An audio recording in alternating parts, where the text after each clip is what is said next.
Monday, November the 3rd. Guys, we got a spicy one for you, a cool one, a fun one, a little bit of a different one.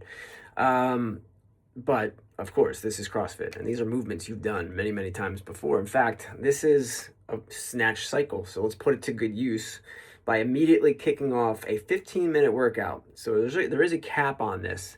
Part of it is an AMRAP, part of it is get through it quickly. The first part, buy-in, 50 power snatches. Randy is 75 power snatches for time. We're going to do 2/3 of that, but we're going to try to do it pretty quickly and then move on to some other stuff. All right, so that is the buy-in of this workout, and I'll come back to that. We want that to be done in pretty big sets. Read into that. We want it to be done pretty quickly, and therefore, in a 15-minute window, you'll have time remaining to then take on a bit of an AMRAP. We're going to do a little bit of gymnastics today, a little bit of skill work, but some weightlifting as well. The AMRAP is as follows: 10 push-ups.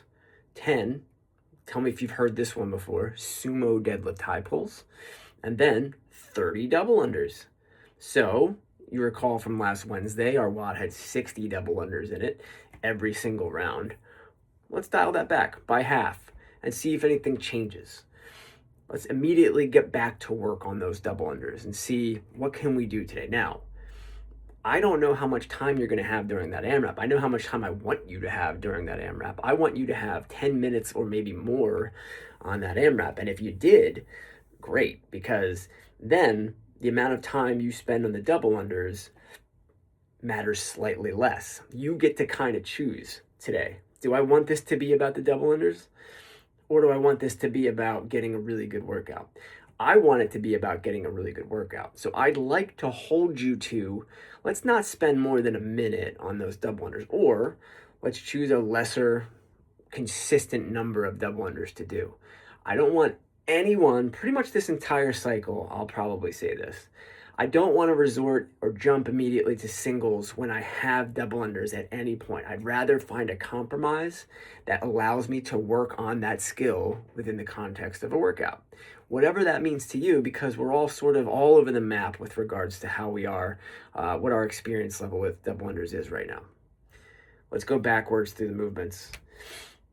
Sumo deadlift high pulls. We did them 4 or 5 weeks out of last cycle. They should be fresh in mind. And today, the barbell's no heavier than 75 for the men, 55 for the ladies. You must read into that light. It's light. I may not be doing 10 in a row sumo deadlift high pulls throughout this workout, but I should be able to, right? And hopefully, and I dare I say, I want to mandate this, your sumo deadlift high pull weight should be what you snatched, right? That shouldn't have changed. We shouldn't have needed to take plates off in order to do the sumo deadlift high pulls. But then again, that's a movement where we worry about safety. So if you don't think you can do a sumo deadlift high pull safely at the same weight you did the snatch at, go ahead and reduce it to more of a safe weight for you. But I think most people should not fall into that. The other movement, push-ups. Here's how this workout went for me. And I am somebody, look, I am not the best push-upper in the world. They go pretty quickly for me. Today, when I was testing this workout, I never really felt like I had spent so much time on the other two things, double unders and sumo deadlift high pulls, that when I got back to the push-ups, they felt pretty fresh. I only needed to break up my last set of push-ups, which is a pretty big deal for me. You might find it to be different.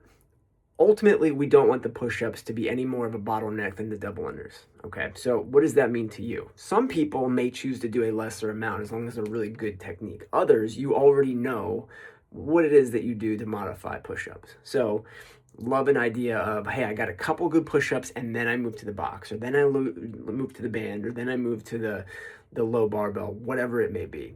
Bottom line is, in the same way, I won't put a specific time on these, but just, you know what I mean. You'll have less than 10 minutes to do this entire AMRAP for the most part. So you don't want to get stuck for several minutes at a time on any one of these stations. So you got to find a way to move forward and get the intent of the workout. All right. I did the snatches as 20, 20, 10. pretty sizable rests in between there, which led me to finish at 11:15 remaining. So I had a full 11:15 AMRAP basically. And in that time, my score was 6 plus 3. So we're not talking a million rounds today, and you of course need to earn how much time you have for those rounds.